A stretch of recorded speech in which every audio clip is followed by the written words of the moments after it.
Assalamualaikum warahmatullahi wabarakatuh.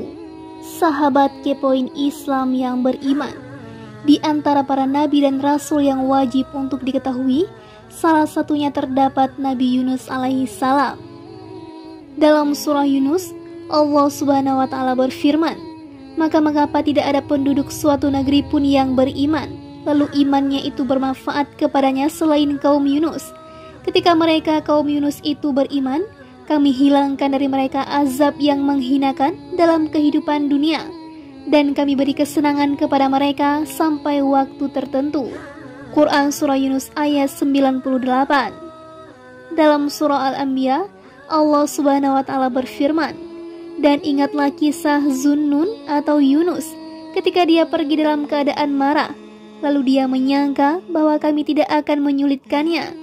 Maka dia berdoa dalam keadaan yang sangat gelap, 'Tidak ada Rob selain Engkau, Maha Suci Engkau. Sungguh aku termasuk orang-orang yang zalim.' Maka kami kabulkan doanya dan kami selamatkan dia dari kedukaan. Dan demikianlah kami menyelamatkan orang-orang yang beriman." Quran Surah Al-Anbiya ayat 87-88.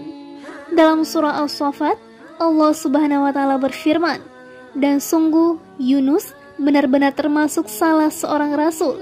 Ingatlah ketika dia lari ke kapal yang penuh muatan, kemudian dia ikut diundi, ternyata dia termasuk orang-orang yang kalah dalam undian. Maka dia ditelan oleh ikan besar dalam keadaan tercela. Maka sekiranya dia tidak termasuk orang yang banyak berzikir atau bertasbih kepada Allah, niscaya dia akan tetap tinggal di perut ikan itu sampai hari berbangkit. Kemudian kami lemparkan dia ke daratan yang tandus, sedang dia dalam keadaan sakit. Kemudian untuk dia kami tumbuhkan sebatang pohon dari jenis labu, dan kami utus dia kepada 100.000 orang atau lebih, sehingga mereka beriman. Karena itu kami anugerahkan kenikmatan hidup kepada mereka hingga waktu tertentu." Quran Surah As-Saffat ayat 139-148. Dalam surah Al-Qalam, Allah Subhanahu wa taala berfirman, "Maka bersabarlah engkau Muhammad terhadap ketetapan Rabb-Mu, dan janganlah engkau seperti Yunus, orang yang berada dalam perut ikan ketika dia berdoa dengan hati sedih. Sekiranya dia tidak segera mendapat nikmat dari Rabb-Nya, pastilah dia dicampakkan ke tanah tandus dalam keadaan tercela. Lalu Rabb-Nya memilihnya dan menjadikannya termasuk orang yang saleh." Quran Surah Al-Qalam ayat 48-50.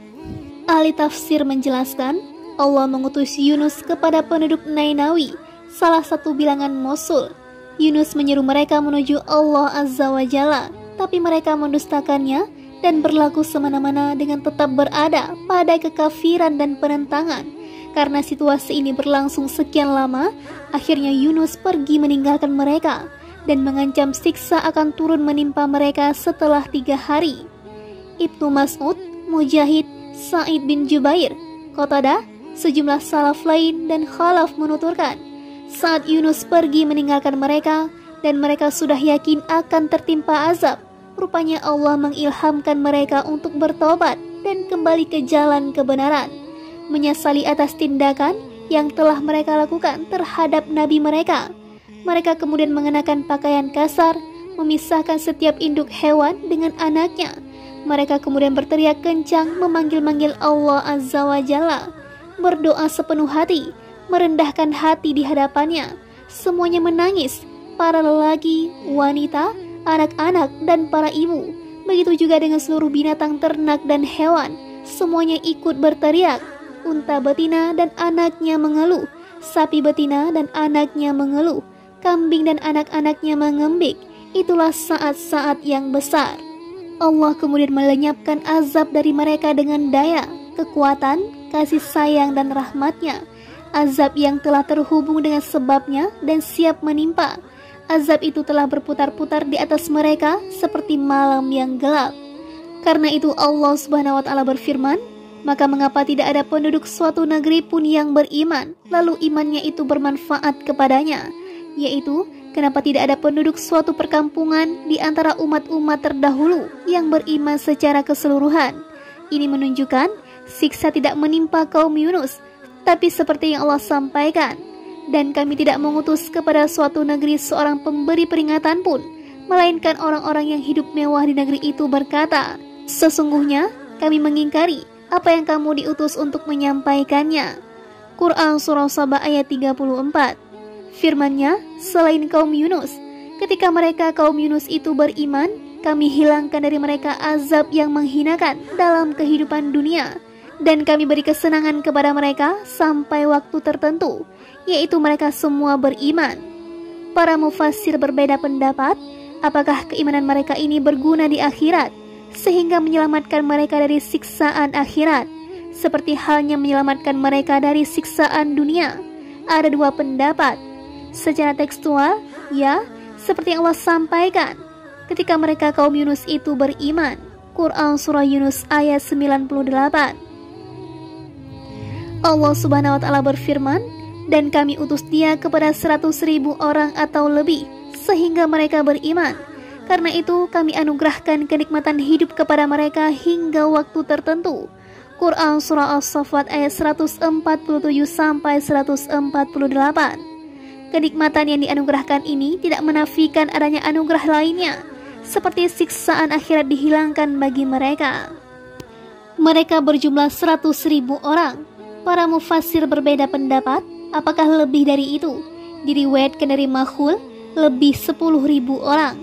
At-Tirmizi, Ibnu Jarir, dan Ibnu Abi Hatim meriwayatkan dari Zuhair, dari seseorang yang mendengar Abu Aliyah, Ubay bin Ka'ab bercerita kepadaku. Ia bertanya kepada Rasulullah SAW tentang firman Allah, dan kami utus dia kepada 100.000 orang atau lebih. Beliau menjawab, lebih dari 20.000 orang. Andai saja bukan karena adanya seorang perawi yang tidak dikenal, tentu hadis ini sudah menjadi hakim yang memutuskan perdebatan terkait masalah bilangan ini. Diriwayatkan dari Ibnu Abbas, mereka berjumlah 130.000 orang. Juga diriwayatkan dari Ibnu Abbas, 130 sekian ribu orang. Juga diriwayatkan dari Ibnu Abbas, 140 sekian ribu orang. Sa'id bin Jubair mengatakan mereka berjumlah 170.000 orang.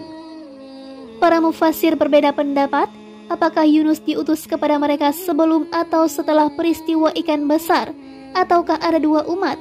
Ada tiga pendapat, semuanya sudah dijelaskan secara tuntas dalam kitab tafsir. Intinya, saat Yunus pergi dengan marah karena sikap kaumnya, ia naik kapal, lalu kapal terombang-ambing karena keberatan muatan. Mereka nyaris tenggelam, seperti yang disampaikan oleh para mufassir. Mereka kemudian sepakat untuk membuat undian. Siapa yang undiannya keluar, dialah yang dilemparkan dari kapal untuk meringankan muatan. Saat undian dilaksanakan, ternyata yang keluar adalah undian Nabi Yunus. Seluruh penumpang kapal tidak rela jika Nabi Yunus yang dilemparkan. Mereka kembali membuat undian, dan yang keluar juga undian Nabi Yunus. Yunus kemudian menyingsingkan lengan baju untuk terjun sendiri. Namun seluruh penumpang kapal tidak menginginkan hal itu. Mereka kembali membuat undian, dan lagi-lagi undian Nabi Yunus yang keluar, karena Allah menghendaki suatu hal besar padanya. Allah Subhanahu wa Ta'ala berfirman, dan sungguh Yunus benar-benar termasuk salah seorang rasul. Ingatlah ketika dia lari ke kapal yang penuh muatan, kemudian dia ikut diundi, ternyata dia termasuk orang-orang yang kalah dalam undian. Maka dia ditelan oleh ikan besar dalam keadaan tercela. Quran Surah As-Saffat ayat 139-142. Saat undian Yunus keluar, ia dilemparkan ke lautan. Allah Azza wa Jalla kemudian mengirim ikan besar dari lautan hijau dan langsung menelan Yunus. Allah memerintahkan ikan tersebut untuk tidak memakan daging dan tidak mematahkan tulang Yunus, karena dia bukan rezekimu. Ikan besar itu membawa Yunus berkelana ke segala penjuru lautan. Menurut salah satu pendapat, ikan besar tersebut ditelan ikan lain yang lebih besar. Para mufassir menyebutkan, saat Yunus berada di perut ikan, ia mengira sudah mati. Ia kemudian menggerak-gerakkan tubuhnya dan ternyata masih bisa bergerak. Ia tahu bahwa ia masih hidup. Ia kemudian bersungkur sujud kepada Allah dan mengucapkan, "Ya Rob, aku membuat suatu masjid untukmu di suatu tempat yang tak seorang pun beribadah kepadamu di sana selain aku." Para mufassir berbeda pendapat seberapa lama Yunus berada di perut ikan besar. Mujahid meriwayatkan dari Asy-Sya'bi, ia mengatakan, Yunus ditelan pada pagi hari lalu dimuntahkan pada sore hari. Qatadah mengatakan, Yunus berada di sana selama 3 hari. Ja'far As-Shadiq mengatakan selama 7 hari. Pendapat ini dikuatkan oleh bait syair gubahan Umayyah bin Abu Salat. Berkat karuniamu, kau menyelamatkan Yunus. Ia bermalam di dalam perut ikan besar selama beberapa malam. Sa'id bin Abu Hasan dan Abu Malik mengatakan, Yunus berada di dalam perut ikan selama 40 hari. Hanya Allah yang tahu berapa lama Yunus berada di dalam perut ikan besar itu. Intinya, saat ikan besar membawa Yunus berkelana ke dasar lautan yang gelap dan menerjang gelombang, ia mendengar ikan-ikan di lautan bertasbih kepada Ar-Rahman. Bahkan ia juga mendengar tasbih pasir-pasir di lautan kepada Rob yang menumbuhkan butir tumbuh-tumbuhan dan biji buah-buahan. Rob 7 langit, 7 bumi, dan segala yang ada di antara keduanya. Juga Rob segala sesuatu yang ada di bawah tanah. Saat itu, Yunus mengucapkan dengan bahasa kondisional dan kata-kata, seperti yang dikisahkan Allah pemilik keluhuran dan kemuliaan, yang mengetahui rahasia dan bisikan, melenyapkan bahaya dan musibah, mendengar suara meski dengan frekuensi yang sangat kecil, mengetahui segala yang samar meski berukuran super mikro, memperkenankan doa meski sebesar apapun dosanya. Saat berfirman dalam kitab yang ia turunkan kepada Rasul terpercaya, Allah adalah penutur paling jujur, Rabb seluruh alam dan ilahi para Rasul. Dan ingatlah kisah Zunnun atau Yunus, ketika dia pergi menemui keluarganya dalam keadaan marah, lalu dia menyangka bahwa kami tidak akan menyulitkannya, maka dia berdoa dalam keadaan yang sangat gelap. Tidak ada Rabb selain Engkau, Maha Suci Engkau. Sungguh, aku termasuk orang-orang yang zalim. Maka kami kabulkan doanya dan kami selamatkan dia dari kedukaan. Dan demikianlah kami menyelamatkan orang-orang yang beriman. Quran Surah Al-Anbiya ayat 87-88. Lalu dia menyangka bahwa kami tidak akan menyulitkannya, yaitu ia mengira bahwa kami tidak akan mempersulitnya. Maka dia berdoa dalam keadaan yang sangat gelap. Ibnu Mas'ud, Ibnu Abbas, Amr bin Maimun, Sa'id bin Jubair, Muhammad bin Ka'ab, Hasan, Qatadah, dan Dahak mengatakan, kegelapan dalam perut ikan besar, kegelapan laut, dan kegelapan malam. Salim bin Abu Ja'ad mengatakan, ikan besar ini ditelan ikan besar lain, hingga menumpuk menjadi kegelapan di balik perut 2 ikan dan kegelapan laut. Firman-Nya, maka sekiranya dia tidak termasuk orang yang banyak berzikir atau bertasbih kepada Allah, niscaya dia akan tetap tinggal di perut ikan itu sampai hari berbangkit. Ada yang menyatakan, maknanya, andai Yunus tidak bertasbih kepada Allah di dalam perut ikan, membaca tahlil serta tasbih, tunduk kepada Allah, bertobat dan kembali kepadanya, tentu ia akan tetap berada di dalamnya hingga hari kiamat. Makna ini diriwayatkan dari Sa'id bin Jubair dalam salah satu riwayatnya. Yang lain menyatakan, makna sekiranya dia, sejak ikan besar menelannya, tidak termasuk orang yang banyak berzikir atau bertasbih kepada Allah, yaitu termasuk orang-orang yang taat, salat, dan banyak berzikir kepada Allah. Demikian disampaikan Dahak bin Qais, Ibnu Abbas, Abu Aliyah, Wahab bin Munabbi, Sa'id bin Jubair, Dahak, As-Suddi, Atta bin Sa'ib, Hasan al-Basri, Qatadah, dan lainnya. Pendapat ini dipilih Ibnu Jarir. Pendapat ini dikuatkan di riwayat Imam Ahmad dan sebagian pemilik kitab Sunan dari Abu Hurairah. Rasulullah SAW berkata padanya, "Hai pemuda, sungguh aku akan mengajarkan kalimat-kalimat kepadamu. Janganlah perintah dan larangan Allah. Niscaya Allah menjagamu dari hal-hal yang tidak diinginkan di dunia dan siksa neraka di akhirat. Jagalah hak Allah, niscaya Allah menjagamu dari hal-hal yang tidak diinginkan di dunia maupun akhirat. Kenalilah Allah dengan beramal saleh dan menunaikan haknya kala kau senang. Niscaya ia mengenalimu saat kau susah atau membantumu mengatasi kesulitan." Ibnu Jarir meriwayatkan dalam kitab tafsirnya, Bazzar dalam musnadnya, dari hadis Muhammad bin Ishaq, dari seseorang yang bercerita kepadanya, dari Abdullah bin Rafi, bekas budak Ummu Salamah, ia berkata, aku mendengar Abu Hurairah berkata, Rasulullah SAW menuturkan, kala Allah berkehendak untuk menahan Yunus dalam perut ikan besar, Allah mengilhamkan kepada ikan itu, telanlah dia, jangan kau lukai dagingnya, dan jangan kau patahkan tulangnya. Saat ikan itu membawa Yunus ke dasar lautan, Yunus mendengar suara. Ia kemudian bertanya dalam hati, suara apa ini? Allah kemudian mewahyukan kepadanya saat ia berada di dalam perut ikan. Itu adalah suara tasbih hewan-hewan laut. Yunus bertasbih di dalam perut ikan. Para malaikat mendengar bacaan tasbihnya, lalu mereka mengatakan, ya Rob, kami mendengar suara lemah di bumi yang tidak kami ketahui di mana. Allah berfirman, itu suara hambaku Yunus. Ia durhaka kepadaku, lalu aku menahannya di dalam perut ikan di dalam lautan.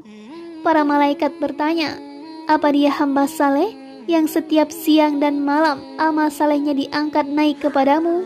Betul, jawab Allah. Saat itu, para malaikat menjadi perantara atau memohonkan ampunan kepadanya. Allah kemudian memerintahkan ikan untuk melemparkan Yunus di tepi pantai, seperti yang Allah firmankan sedang dia dalam keadaan sakit. Demikian redaksi matan dan sanad Ibnu Jarir. Setelah itu Bazzar mengatakan, kami hanya mengetahui hadis dari Nabi SAW ini melalui jalur ini dan dengan sanad ini. Kata-kata Bazzar benar. Ibnu Abi Hatim menuturkan dalam kitab tafsirnya, Abu Abdullah bin Abdurrahman, putra saudara Wahab bercerita kepada kami, pamanku bercerita kepada kami, Abu Sakh bercerita kepadaku, bahwa Yazid Ar-Raqashi berkata, aku mendengar Anas bin Malik mengatakan, setauku Anas menghubungkan sanad hadis ini hingga Rasulullah SAW. Saat Yunus alaihissalam mendapat wahyu untuk mengucapkan kalimat-kalimat ini, ketika berada dalam perut ikan, ia mengucapkan, tidak ada Rob selain engkau, maha suci engkau, sungguh aku termasuk orang-orang yang zalim. Doa ini naik hingga sampai ke bawah arasy. Para malaikat kemudian berkata, ya Rob, suara lemah dan tidak asing berasal dari tempat yang tidak diketahui. Allah bertanya, apa kalian tidak mengenali suara itu? Mereka menjawab, tidak ya Rob, siapa dia? Allah menjawab, hambaku Yunus. Para malaikat kemudian berkata, hambamu Yunus yang amalannya selalu dibawa naik dan doanya selalu dikabulkan. Mereka juga mengatakan, ya Rob kami, mengapa engkau tidak mengasihi apa yang ia lakukan pada saat lapang, sehingga kau selamatkan dia dari musibah? Ya, kata Allah. Allah kemudian memerintahkan ikan besar itu untuk memuntahkannya di dataran tandus. Hadis ini juga diriwayatkan Ibnu Jarir dari Yunus dari Ibnu Wahab dengan matan yang sama. Ibnu Abi Hatim menambahkan, Abu Sakhar Hamid bin Ziyad berkata, Ibnu Qasid kemudian memberitahukan kepadaku saat aku menyampaikan hadis ini kepadanya, bahwa ia mendengar Abu Hurairah mengatakan, Yunus dimuntahkan di tanah tandus, lalu Allah menumbuhkan yaktinah untuknya. Kami bertanya, wahai Abu Hurairah, apa itu yaktinah? Abu Hurairah menjawab, sejenis pohon labu. Abu Hurairah meneruskan, Allah kemudian mengirim hewan sejenis kambing liar untuknya yang memakan serangga-serangga tanah. Hewan ini kemudian mengais-ngais tanah tersebut dan menyiraminya dengan susu setiap sore dan pagi hingga menumbuhkan tanaman. Umayyah bin Abi Salt menuturkan sebuah bait syair terkait hal ini. Lalu pohon labu tumbuh untuknya sebagai rahmat dari Allah.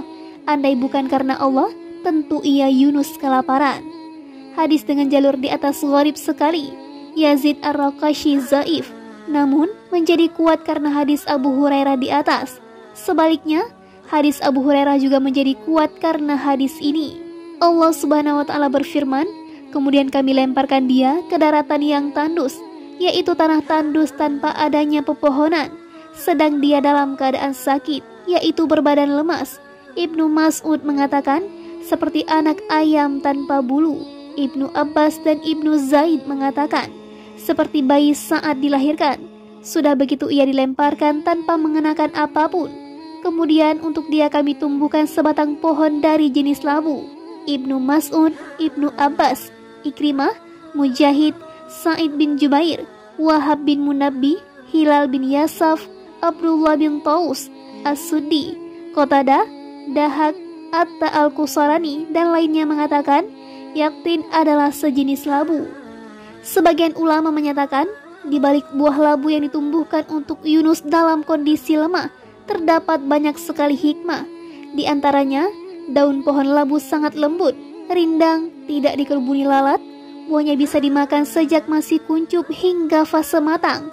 Bisa dimakan secara langsung ataupun dimasak terlebih dahulu. Kulit dan bijinya juga bisa dimakan. Buah ini memiliki banyak manfaat, memperkuat otak dan lainnya. Penuturan Abu Hurairah telah disebutkan sebelumnya. Allah menundukkan kambing untuk memberikan susunya pada Yunus dan memakan rumputan di padang luas. Setelah itu menghampiri Yunus yang ada di tepi pantai setiap pagi dan sore. Ini adalah rahmat, nikmat, dan kebaikan Allah untuk Yunus. Karena itu Allah Subhanahu wa Ta'ala berfirman, maka kami kabulkan doanya dan kami selamatkan dia dari kedukaan, yaitu musibah dan kesulitan yang menimpanya. Dan demikianlah kami menyelamatkan orang-orang yang beriman. Inilah yang kami lakukan terhadap siapapun yang berdoa dan memohon perlindungan kepada kami. Ibnu Jarir menuturkan, Imran bin Bakar al-Kalai bercerita kepada kami, Yahya bin Salih bercerita kepada kami, Abu Yahya bin Abdurrahman bercerita kepada kami, Bishr bin Mansur bercerita kepadaku, dari Ali bin Zaid, dari Sa'id bin Musayyib, ia berkata, aku mendengar Sa'ad bin Malik bin Abi Waqqash berkata, aku mendengar Rasulullah SAW bersabda, ada sebuah nama Allah yang jika ia diseru dengannya, ia akan mengabulkan, dan jika diminta dengannya, ia pasti memberi, yaitu doa Yunus bin Matta. Aku bertanya, wahai Rasulullah, doa ini untuk Yunus secara khusus ataukah untuk seluruh kaum muslimin? Beliau menjawab, doa itu untuk Yunus secara khusus dan untuk kaum muslimin secara umum kalau mereka berdoa dengan menyebutnya. Bukankah kau pernah mendengar firman Allah? Maka dia berdoa dalam keadaan yang sangat gelap. Tidak ada Tuhan selain Engkau. Maha suci Engkau. Sungguh aku termasuk orang-orang yang zalim. Maka kami kabulkan doanya dan kami selamatkan dia dari kedukaan. Dan demikianlah kami menyelamatkan orang-orang yang beriman. Ini syarat dari Allah bagi siapapun yang berdoa dengannya. Kedua jalur riwayat di atas dari Sa'ad, riwayat ketiga, dan riwayat ini lebih baik dari dua riwayat sebelumnya. Imam Ahmad menuturkan, Ismail bin Umair bercerita kepada kami, Yunus bin Abu Ishaq al-Hamdani bercerita kepada kami, Ibrahim bin Muhammad bin Sa'ad bercerita kepada kami, ayahku Muhammad bercerita kepadaku, dari ayahnya Sa'ad bin Abi Waqqash, ia berkata, suatu ketika aku melintas di hadapan Utsman bin Affan di masjid, lalu aku mengucapkan salam padanya. Utsman melotot tanpa menjawab salamku. Setelah itu aku menemui Umar bin Khattab, lalu aku katakan padanya, wahai Amirul Mukminin, apakah terjadi sesuatu dalam Islam? Tidak, memangnya ada apa? Sahut Umar. Aku berkata, bukan apa-apa, hanya saja tadi aku melintas di hadapan Utsman di masjid, lalu aku ucapkan salam padanya. Ia hanya melotot saja tanpa menjawab salamku. Umar kemudian mengirim utusan untuk memanggil Utsman. Setelah Utsman datang, Umar bertanya padanya, kenapa kau tidak menjawab salam saudaramu? Aku tidak melakukan itu, sahut Utsman. Sa'ad mengatakan, ya, atau kau tidak menjawab salammu? Utsman sampai bersumpah, aku pun bersumpah. Setelah itu Utsman mengatakan, betul kalau begitu, atau aku tidak menjawab salam Sa'ad. Aku memohon ampun dan bertobat kepada Allah. Tadi kau melintas di hadapanku.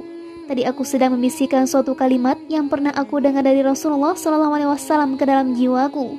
Demi Allah, setiap kali aku mengingat kalimat ini, pandangan dan hatiku pasti tertutup oleh sesuatu. Utsman mengatakan, aku akan memberitahukan kata-kata itu kepadamu. Suatu ketika, Rasulullah memberitahukan suatu doa kepada kami. Setelah itu seorang badui datang lalu mengalihkan perhatian beliau. Setelah itu beliau pergi, aku mengikuti beliau. Saat aku merasa khawatir kalau Rasulullah keburu masuk rumah, aku menghentakkan kakiku ke tanah. Lalu Rasulullah menoleh. Beliau bertanya, siapa itu? Abu Ishaq? Ya wahai Rasulullah, jawabku. Jangan begitu, kata beliau. Aku kemudian berkata, tidak demi Allah, tadi engkau menyebut bagian awal doa. Kemudian ada seorang badui datang hingga mengalihkan perhatianmu. Beliau kemudian menyampaikan, ya, doa Zunnun kala berada di perut ikan besar. Tidak ada Tuhan selain engkau, maha suci engkau. Sungguh aku termasuk orang-orang yang zalim. Tidaklah seorang muslim berdoa kepada Robnya dengan doa ini dalam meminta sesuatu, melainkan doanya pasti dikabulkan. Hadis ini juga diriwayatkan At-Tirmizi dan An-Nasa'i dari Ibrahim bin Muhammad bin Sa'ad dengan matan yang sama. Terkait keutamaan Nabi Yunus alaihissalam, Allah Subhanahu wa taala berfirman, sesungguhnya Yunus benar-benar salah seorang rasul. Quran surah As-Saffat ayat 139. Allah menyebut Yunus dalam jajaran para nabi dalam surah An-Nisa dan Al-An'am. Imam Ahmad mengatakan, Waki bercerita kepada kami, Sufyan bercerita kepada kami, dari Al-A'masi, dari Abu Wa'il, dari Abdullah, ia berkata, Rasulullah SAW bersabda, tidak patut bagi seorang hamba mengatakan, aku lebih baik dari Yunus bin Matta. Juga diriwayatkan Imam Bukhari dari hadis Sufyan Ats-Tsauri dengan matan yang sama. Imam Bukhari juga menuturkan, Hafsah bin Umar bercerita kepada kami, Syu'bah bercerita kepada kami, dari Qatadah, dari Abu Aliyah, dari Ibnu Abbas, dari Nabi SAW beliau bersabda, tidak patut bagi seorang hamba mengatakan, sungguh aku lebih baik dari Yunus bin Matta. Lalu ia menyebut nama ayahnya. Hadis yang sama juga diriwayatkan Ahmad, Muslim, dan Abu Daud dari Syu'bah. Syu'bah, seperti disampaikan Abu Daud, menyatakan, Qatadah hanya mendengar 4 hadis dari Abu Aliyah, ini salah satunya. Imam Ahmad juga meriwayatkan hadis ini dari Affan, dari Hammad bin Salamah, dari Ali bin Zaid, dari Yunus bin Mihran, dari Ibnu Abbas, dari Nabi SAW beliau bersabda, tidak patut bagi seorang hamba mengatakan, aku lebih baik dari Yunus bin Matta. Hanya Ahmad yang meriwayatkan hadis di atas. Al-Hafiz Abu Qasim At-Tabrani juga meriwayatkan hadis di atas sebagai berikut. Muhammad bin Hasan bin Kaitan bercerita kepada kami, Abdullah bin Raja bercerita kepada kami, Israel memberitakan kepada kami, dari Yahya Al-Attab, dari Mujahid, dari Ibnu Abbas, Rasulullah SAW bersabda, tidak patut bagi siapapun mengatakan, di sisi Allah, aku lebih baik dari Yunus bin Matta. Sanad hadis ini bagus, hanya saja tidak ditakhrij oleh para ahli hadis. Imam Bukhari menuturkan, Abu Walid bercerita kepada kami, Syu'bah bercerita kepada kami, dari Sa'ad bin Ibrahim, aku mendengar Hamid bin Abdurrahman meriwayatkan dari Abu Hurairah, dari Nabi SAW beliau bersabda, tidak patut bagi seorang hamba mengatakan, aku lebih baik dari Yunus bin Matta. Demikian juga yang diriwayatkan Muslim dari Syu'bah dengan matan serupa. Disebutkan dalam riwayat Imam Bukhari dan Muslim dari hadis Abdullah bin Fadl, dari Abdurrahman bin Hurmus Al-A'raj, dari Abu Hurairah, tentang kisah seorang Muslim yang menampar wajah seorang Yahudi saat mengatakan, tidak, demi zat yang memilih Musa di antara seluruh manusia. Imam Bukhari menuturkan pada bagian akhirnya, aku pun mengatakan, tak seorang pun lebih baik dari Yunus bin Matta. Bentuk matan ini memperkuat salah satu pendapat terkait makna, tidak patut bagi siapapun mengatakan, aku lebih baik dari Yunus bin Matta. Maksudnya, siapapun tidak boleh menilai dirinya lebih baik dari Yunus.